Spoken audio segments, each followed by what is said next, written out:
The big news which is coming to India today morning is that finally, after years of hard work, intelligence agencies and security agencies of India have managed to get extradition of Tahavvur Rana, the most wanted accused as far as 2611 is concerned. So this is a big news which is coming to Delhi, and Delhi officials who have been linked with this case are very hopeful that now whatever they have been saying, whatever they have been alleging, that there was a direct role of state actors as far as 2611 was concerned, the direct role of Pakistan state establishment is now going to be clearer as far as the probe goes. The Indian intelligence agencies and the probe agencies, that is the National Investigating Agencies, has been saying that the role of state actors was very crucial and was very important and was clearly defined as far as attack of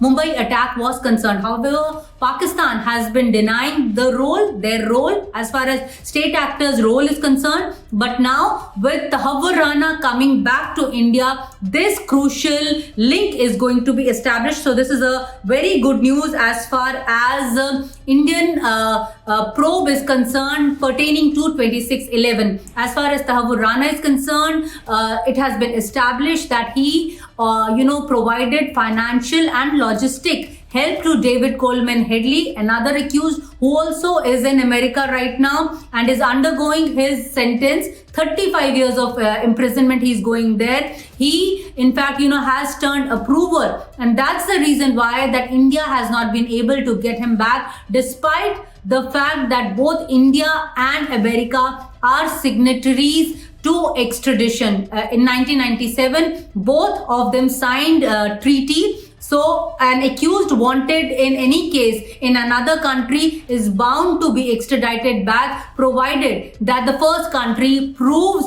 that the accused is wanted in such and such case. As far as Tahavvur Rana is concerned, Indian intelligence agencies and security agencies have done so, and that's the reason why the Supreme Court of America has now agreed to send him back. But very interestingly, the entire saga of Tahavvur Rana was unfolded or was clearly defined to agencies or even in America by his good friend David Coleman Headley. In fact, he is the one who spilled beans as far as his involvement, Tahavvur Rana's involvement in 2611 is concerned. He said that he had opened an office based on fake documents and saying that he was an agent of Tahavvur Rana's agency. David Coleman Headley used to move around in Mumbai freely doing recce for 2611 and giving all that kind of feedback back home, that is to Pakistan state actors, and the entire attack was planned based on the inputs which David Coleman Headley and also Tahavvur Rana provided to Pakistan. So this is going to be an interesting extradition when he comes back as to what he says against David Coleman Headley, because Headley has already spilled beans against Mr. Rana. So now another interesting aspect as far as Rana is concerned, all the probe officers who are linked with 2611, when I spoke to them, they are saying that since they have not been able to get David Coleman Headley back, but now Rana, who is again a very close associate to David Coleman Headley, so he knows his links, he knows where all he went and how they managed to attack Mumbai on 2611, how such a big attack was planned. So all those crucial links which have been missing so far would be now in the open as far as Mr. Rana's testimony would be concerned. And another thing, the state actors, the role of state actors, because NIA has been saying they have also provided a lot of crucial evidences to Pakistan, but Pakistan has been in the state of denial as far as the role of state actors is concerned. But now with Tahavvur Rana coming back to India, they would be finding in a fixed spot because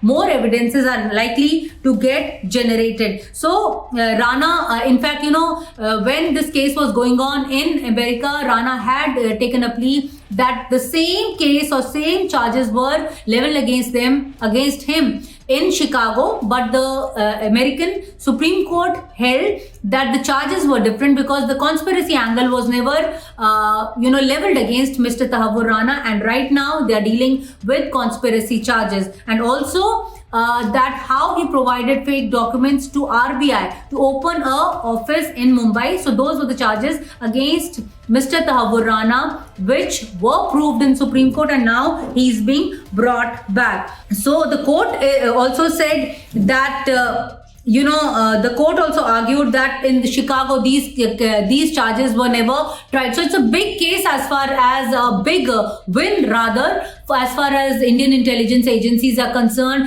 Mr. Tahavvur Rana's extradition back to India. Interestingly, Ministry of External Affairs just a month back had informed Parliament that about 178 extraditions India has been trying to get from various countries, out of which 1/3 of them are in America. That is 65 people, or 65 most wanted accused are in America, against whom they are trying to prove charges. But now the first case, Mr. Tahavvur Rana is coming back. This again spells that India has been diplomatically, able to convince America that how important he was. And in the rest of the cases also, when you speak to government officials, they say similarly, this was the biggest case, this was a test case. Similarly, in other 64 to 65 cases which are still going on, India would be able to get their extradition back too. In New Delhi, this is Neeta Sharma reporting for NDTV.